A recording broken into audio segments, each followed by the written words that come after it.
তুর্কমেনিস্তানের আরকাদাক শহরে মাঠের বাইরে শুধু নয় ভিতরেও বিপর্যস্ত ইস্টবেঙ্গল। এএফসি চ্যালেঞ্জ লিগের শেষ ৮-এ এএফসি আরকাদাগের বিরুদ্ধে দ্বিতীয় পর্বের ম্যাচের ৪৮ ঘণ্টা আগে মাঠের বেহাল অবস্থার জন্য ঠিকমতো অনুশীলনই করতে পারলেন না রাফায়েল মেসি, দিমিত্রিয়স দিয়ামান্তাকোসরা। অনুশীলনের জন্য সোমবার ইস্টবেঙ্গলকে দেওয়া হয়েছিল আলতিন আসিরের স্টেডিয়াম, কিন্তু মাঠ দেখেই আতঙ্কিত হয়ে পড়েন সকলে। অসমান মাঠের ঘাস, বিভিন্ন অংশে ঘাস উঠে গিয়েছে। ফুটবলারদের চোট লাগার আশঙ্কায় খুব বেশিক্ষণ অনুশীলন করানোর ঝুঁকি নেননি অস্কার ব্রুজো।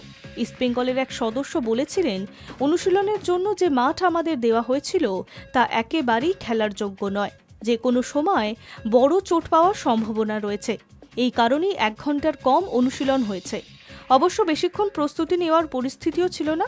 আশা করছি ম্যাচের জন্য ভালো মাঠই পাবো। এবার দেখার বিষয় বুধবার কে জেতে, আরকাদাক নাকি ইস্টবেঙ্গল।